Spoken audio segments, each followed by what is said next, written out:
All right, Shalom Akyam. I'm Zahab of the GMS Mississippi Camp, Spirit Wind Judah. And today I want to go into something that was on my spirit, and basically is entitled, your leaders are not going to save you. Music is not going to save you. A good album is not going to save you. A charismatic speech is not going to save you, man.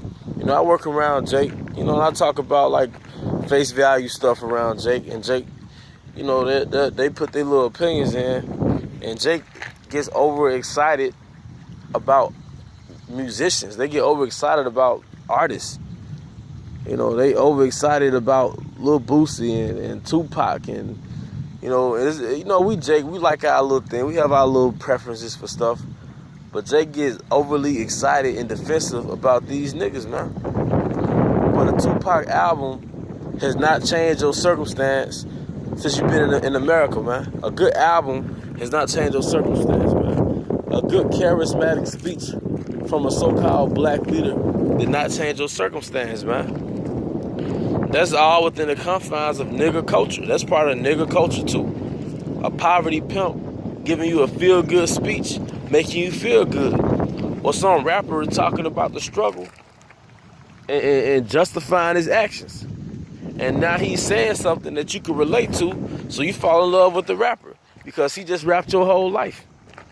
But guess what, nigga? You still here.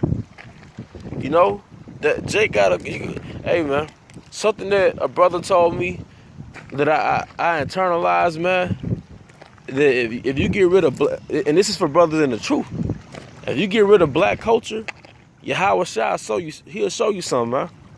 Like if you're trying to get deeper in the word, if you're trying to get closer to Yahweh Shai, if you unplug from that nigga paradigm, if you unplug from black culture and the so-called black perception of life, if you stop viewing yourself as a nigga, Yahweh Shai will reveal things to you, man. It says in the scriptures, draw nigh to me and I will draw nigh to you. And one way you draw nigh to Yahweh, B'Hashem Yahweh Shai, one way you do it is unplugging from that so-called matrix. Well, part of that matrix is that nigga paradigm, man. That nigga paradigm, man. That nigga, the music has a big play on so-called black culture. Even this guy, which I thought was a pretty good interview, I think his name was Dr. Wesley, and he's into the Nation of Islam, but he made a good assessment about Jake. He said the biggest, because they was talking about police brutality, it was like the biggest threat to so-called black people is nigga culture.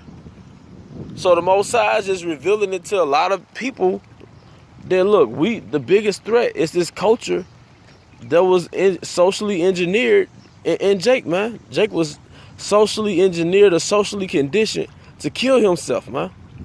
Because the nature of white supremacy is to cause something without it being traced back to them.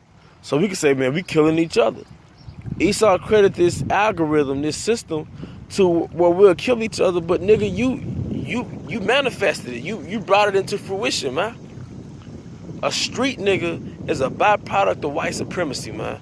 A quote-unquote real nigga is a byproduct of white supremacy, man. And it's not a threat to Esau's power structure. It's not a threat to Esau's kingdom. Because you, A, gonna go to jail and be a modern-day slave. B, you're gonna help him kill your own people because you only a real nigga to your own people, man. You don't even think mentally outside of your little environment. All right? Or C,